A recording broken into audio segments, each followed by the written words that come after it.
Hello students, आज की इस क्लास में हम हिंदी कक्षा 12 की जो अनिवार्य हिंदी है उसका फर्स्ट चैप्टर आत्मपरिचय हरिवंश राय बच्चन साहब की लिखी हुई रचना, इसके हम प्रश्न उत्तर करेंगे। आइए देखते हैं पहला प्रश्न है, कवि ने किस शैली का प्रयोग किया है। ये जो आत्मपरिचय कविता है इसमें कौन सी शैली का कवि ने प्रयोग किया है, उत्तर लिखना है इसका।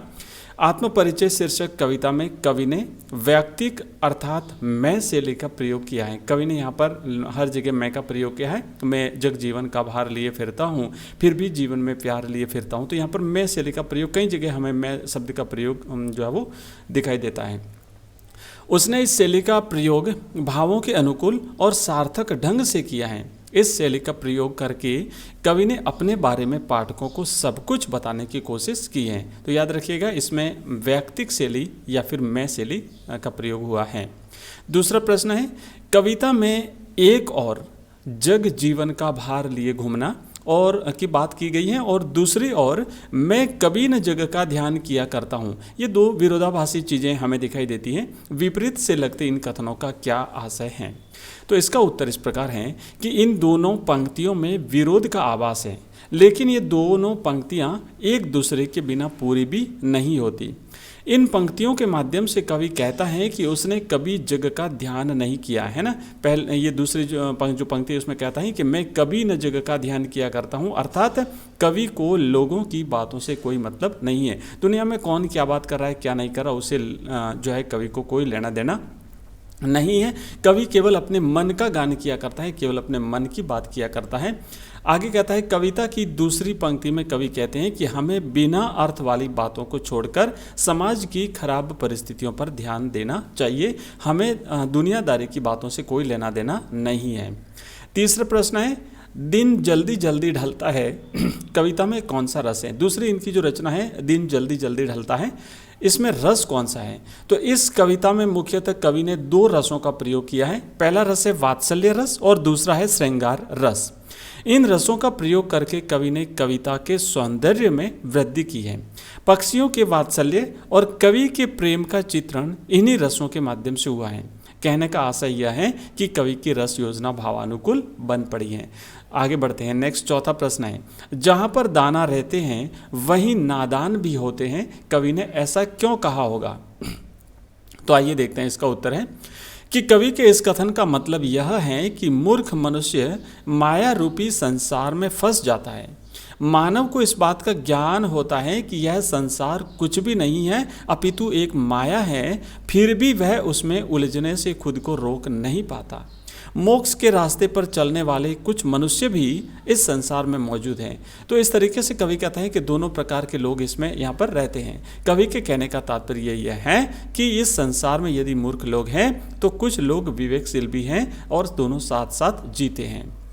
नेक्स्ट पांचवा प्रश्न है, मैं और जग और कहाँ का नाता। पंक्ति में और शब्द की विशेषताएं बताइए। यहाँ पर और शब्द 3 बार आया है, एक बार यहाँ पर, दूसरी बार यहाँ पर और तीसरी बार यहाँ पर। तो इस पंक्ति में कवि ने 3 बार और शब्द का प्रयोग किया है। इसका तात्पर्य है कि इसमें यमक अलंकार है।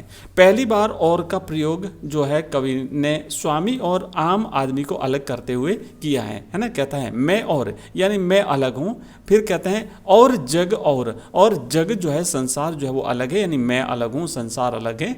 और कहाँ का नाता, और हमारा नाता नहीं है, हमारा कोई नाता नहीं है। दूसरी बार और शब्द का प्रयोग कवि ने दुनिया की विशेषता बताने के लिए किया। यहाँ पर देखिए अपने आप के लिए किया, मैं और, यानी मैं दूसरा हूँ। फिर और जग, और ये जग भी अलग है, तो यहाँ पर दुनियादारी के लिए किया है। और तीसरी बार और शब्द का प्रयोग जो है वो कवि ने यहाँ पर यह बताने के लिए किया है कि दुनिया और कवि के बीच में कोई संबंध नहीं है। तो हमने देखा यमक अलंकार में जब किसी एक ही शब्द का रिपीटेशन होता है, आवृत्ति होती है, और जब हर बार उसका अर्थ अलग अलग होता है तो वहाँ पर यमक अलंकार होता है।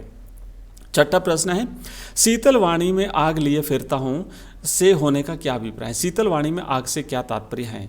तो उपर्युक्त दिए गए वाक्य में कवि ने विरोधाभास अलंकार का आभास जो है अलंकार का प्रयोग यहाँ पर भी किया है कि एक तरफ तो शीतल वाणी है और फिर उसमें आग कैसे हो सकती है। तो बच्चन जी कहते हैं कि उन्हें यह सामाजिक व्यवस्था संतुष्ट नहीं करती है, लेकिन फिर भी वह अपनी वाणी को शीतल रखने का प्रयास करते हैं, चाहे उनके भीतर कितना भी आक्रोश क्यों ना उत्पन्न हो। मीठे शब्दों का प्रयोग करते हैं, मीठी वाणी का प्रयोग करते हुए कवि लोगों में जोश, हिम्मत और जो है आत्माभिमान जगाने का प्रयास करते हैं। कवि कहते हैं कि उन्हें यह संसार बिना प्रेम के स्वीकार्य नहीं है।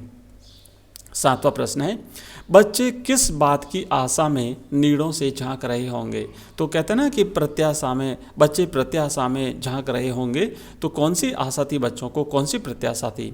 पक्षियों के बच्चे खाने की आशा में नीड़ों से झांकते हैं। ध्यान रखिएगा, उन्हें खाने की शाम का समय हो चुका था और बच्चों को आशा थी कि अब हमारे अपने माता पिता के इंतजार में रहते हैं कि वह उनके लिए भोजन लेकर आएंगे और उनका पेट भरेगा।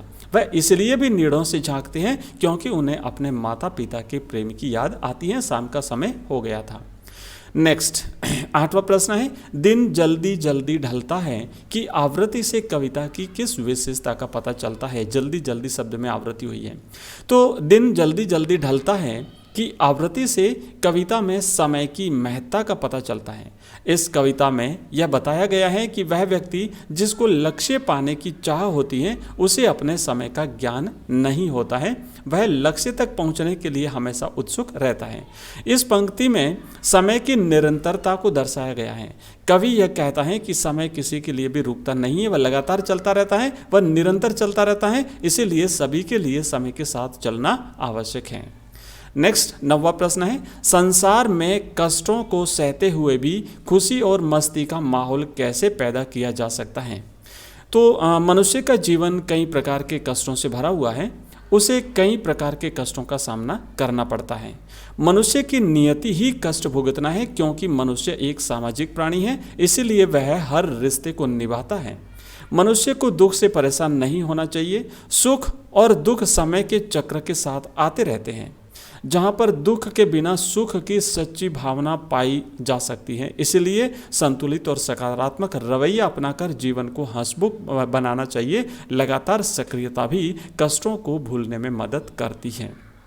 10वां प्रश्न है, कवि अपने मन का गान किस प्रकार करता है? कवि कहता है मैं अपने मन का गान किया करता हूँ। तो किस तरीके से अपने मन का गान करता है? उत्तर है कि कवि कहता है कि मैंने हमेशा अपने मन की बात मानी है, मैं कभी अपने प्रति लापरवाह नहीं रहा हूँ। मैंने हमेशा वही किया जो मेरे मन ने कहा, लेकिन मैंने अपनी दुनिया की परवाह नहीं की, इसीलिए मैं अपने मन का गान किया करता हूँ। मैं किसी की प्रशंसा नहीं करता, मैं केवल अपने मन की बात करता हूँ। 11वां प्रश्न है, कवि सुख और दुख दोनों स्थितियों में मग्न कैसे रह पाता है? तो कवि कहता है कि मैं दुख में ज़्यादा दुखी नहीं हुआ और सुख में ज़्यादा खुश नहीं हुआ। मैंने हमेशा दोनों स्थितियों में सामंजस्य बनाए रखा है। दुख और सुख दोनों को एक जैसा माना, क्योंकि ये दोनों स्थितियाँ तो मानव जीवन में आती हैं, इसलिए कवि सुख और दुख दोनों स्थितियों में मग्न रहा करता है। और अगला 12वां प्रश्न है, कवि जग को अपने से अलग कैसे मानता है? तो यहाँ पर हम लिखेंगे कि कवि कहता है कि मेरा और जगत दोनों का ही अस्तित्व अलग अलग है। मैं और जग और कहाँ का नाता? कहता है ना कवि, मैं कभी जगत के बारे में नहीं सोचता हूँ, मुझे केवल मेरे से ही काम है। यह जगत मेरी ही तरह अपने में ही मस्त है। मैं मेरे में अपने में मस्त हूँ, जगत जगत में मस्त है। जब दोनों का अस्तित्व अलग अलग है तो मैं जगत को एक सा क्यों मानूं? और इसी के साथ हमारा ये चैप्टर कंप्लीट हुआ। इसी तरीके से आपको इंपॉर्टेंट क्वेश्चन आंसर्स मिलते रहेंगे। अगर वीडियो पसंद आए तो चैनल को सब्सक्राइब अवश्य करिए। Thank you.